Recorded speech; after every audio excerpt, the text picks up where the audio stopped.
The Sunshine State is home to hundreds of cave diving sites, ranging from basic sinkholes to expert passage dives, making Florida a cave diver's paradise.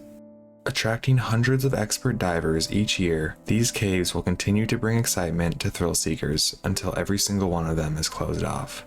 The debate will rage on until the end of time between those who believe cave divers should be stopped from diving in these extremely dangerous caves, due to the life-threatening dangers they pose to the divers themselves, but also to the rescue teams that are forced to help once the inevitable happens.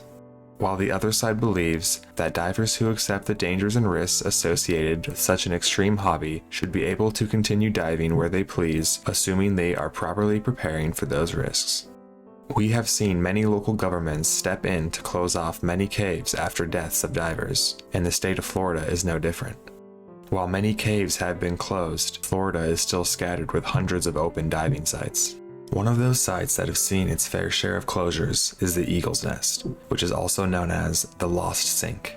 This large cave system is located in west central Florida on the Chassahowitzka Wildlife Area near Weeki Wachee. This spot has been available for general public use since the 1970s, and some consider it one of the deadliest cave diving sites in the world. Having just over 10 people who have died in the cave system since 1981, it is warned that only properly trained expert divers with first-hand knowledge of this cave should even consider entering the Eagle's Nest. While not an impressive sight from above, this green algae-filled swamp has many hidden secrets down below its surface. This region in Florida has some of the most impressive cave systems in the state, with some divers claiming the best in the whole US. The Eagle's Nest became a large diving attraction during the turn of the century, making it necessary for the city of Brooksville to build out a structure for divers to use while setting up their gear. Allowing for easier access to the water, the city wanted to avoid any further damage to the nature area after this site became such a popular expert dive.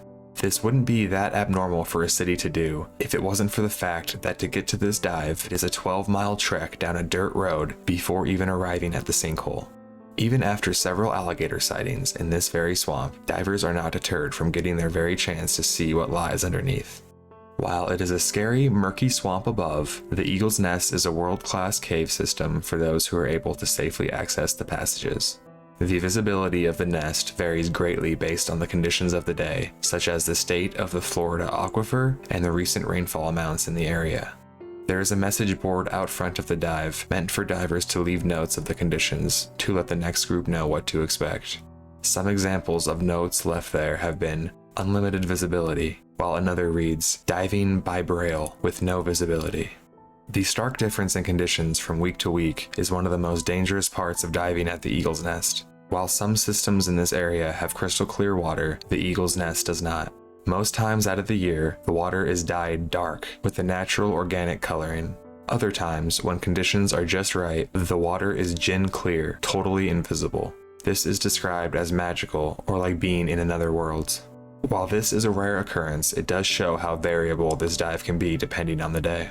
As mentioned earlier, the Eagle's Nest is an expert dive. It is very easy to become lost in the cave as there is no safe section to get your bearings straight. Local knowledge and first-hand experience is necessary when building your dive team for a first-time Eagle's Nest visitor. In many places along the dive, the passages become extremely tight and narrow, and divers must squeeze and squirm through claustrophobic openings. Depending on the brand of gear, some divers will struggle to make it through the gaps and are forced to turn back when they cannot. But in other areas of the cave, the system opens up into giant caverns, which have been named with grandiose descriptions like the ballroom, or the super room, or the pit. This cave system is truly beautiful, but with its beauty comes danger, as in the early days after discovery, this cave drew in many untrained and unqualified explorers to their tragic deaths. Since this site is located on the Chassahowitzka Wildlife Property, it is managed by a partnership of jurisdictions. Between the Florida Wildlife Service and the Florida state government, they have been tasked with maintaining the site, providing rescue services, and ultimately closing the site many times over the decades due to diver accidents and fatalities. From 1999 to 2003, there was a complete blackout ban of the cave system until being reopened after state officials were lobbied with new rules governing who can enter the cave. In the years following this decision, a permit sales system was implemented to ensure only certified divers with over 60 cave dives could enter these technical cave passages. Each diver must register with the Florida Wildlife Service to gain entry into the cave. While swimming is allowed in the upper section, officials desperately warn that a permit is needed to access the underwater portion of the Eagle's Nest. On January 8, 2017, Charles Odom of Trinity, Florida, arrived at the Eagle's Nest at 9:40 a.m. Meeting his three friends, Evan May, Kevin Lura, and Christopher Jones, the group of four planned to dive all the way through the cave system, attempting to reach both the dome room on the east end of the system and the Room of Dreams on the opposite end. According to the group's written account, it took 90 minutes to set up all their gear and discuss the dive plan. But by 11:30 sharp, all four of the men had entered the murky water and dipped below the surface. All was going well getting to and exploring the dome room to the east. This portion of the dive was described as uneventful and a successful exploration of the beautiful rooms. After spending 10 minutes in the dome room, they turned around and headed back to the west side of the cave. The group stopped and convened just under the cave opening, and they would check up on their equipment to make sure everything was working properly. During this check, Evan May would discover that his dive computer was having extreme malfunctions and was not giving him accurate data. As a result, Evan was forced to stay behind and resurface as the other three divers descended through the narrow tunnel, moving deeper into the cave, or what is called the pit. Charles Odom led the group as they explored the cave's famed pit, John's Pocket, going all the way into the ballroom portion of the cavernous chamber. Reaching the end of the cave, 310 feet below the surface, the divers signaled to each other that they were all okay. Feeling ready to go back to the surface to check on May, the group swam upwards towards the first decompression spot. Needing to make a few stops to decompress due to the extreme depth they reached, Charles Odom would first signal to Lura and Jones that something was wrong. Making a choking sound into his loop, he bailed out of his open circuit. The group then made a panicked sprint towards the first decompression spot at around 100 feet below the surface. As they reached this spot, Charles went unconscious.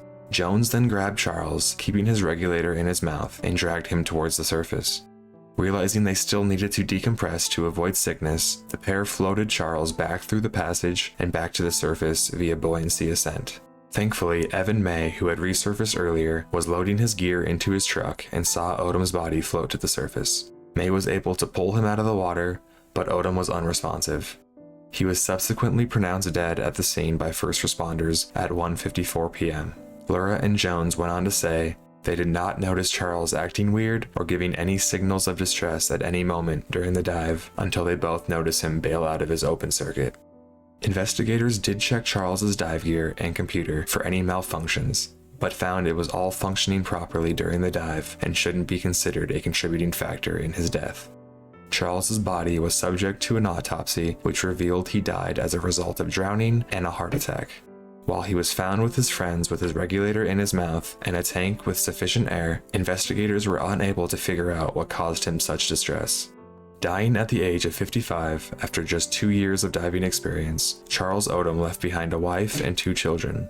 None of the 4 men were experienced enough to be able to dive at this site, and all lacked the permits and certifications needed to do so. Not only that, but they were doing this dive blind, with no first-hand experience or knowledge of what to expect. This incident shows that diving past your limits and ignoring clear warnings and restrictions can easily get you killed. While this is the latest death to have occurred at the Eagle's Nest at just over 5 years ago, it is almost inevitable that something like this will happen again. The Eagle's Nest is still open for public use, with no changes in how they restrict access or issue permits. But that is the story of Charles Odom and the diving disaster at the Eagle's Nest. If you want to hear more scary, fascinating stories, make sure to check out last week's video.